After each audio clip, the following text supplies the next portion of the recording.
I found myself over 4 years into full-on rehabilitation recovery, and I was living 15 minutes sitting, standing, walking, and having to change between those positions. And my doctors were saying things like, it's unlikely you'll get back to work, and you maybe not to be too hopeful about having family and things like that. So I had physically this body that didn't want to get into life, and emotionally, I didn't really know who was going to ever want anything to do with a chick that had 15 minutes to give, and I didn't feel I had anything to give. And I had been an artist in my previous life, and felt I'd lost the ability to do that. So I thought, with this 15 minutes, I've got 15 minutes every day, what am I going to do with it? And so I started to draw and paint, and sometimes I'd lie down and draw on days that weren't fantastic, and on other days I'd go a bit longer and paint at the easel, lie on the floor, get up and do it again. I guess the goal now is to continue this work for myself, but also like to help other people with the workshops and stuff like that.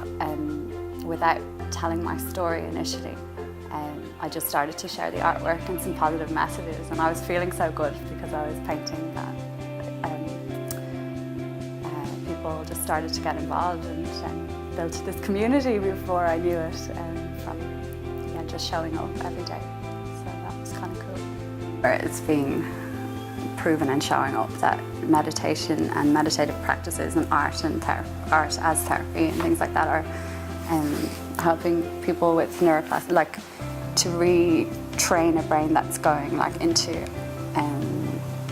anxiety and I guess PTSD and all sorts of areas. Like, not only is it, they're saying like you can retrain your brain so that you're not firing up into this fight or flight. And resilience and release workshops, then they were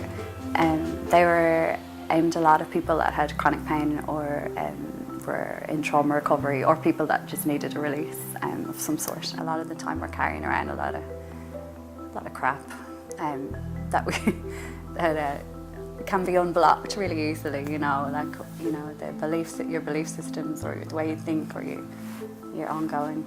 People are losing hope all the time. That's like my aim. Keep hope. Life is bloody beautiful if you give it a chance and keep going. So I guess my goal is, when everyone's feeling that, I know, to kind of make sure people know that there's life outside of their struggle.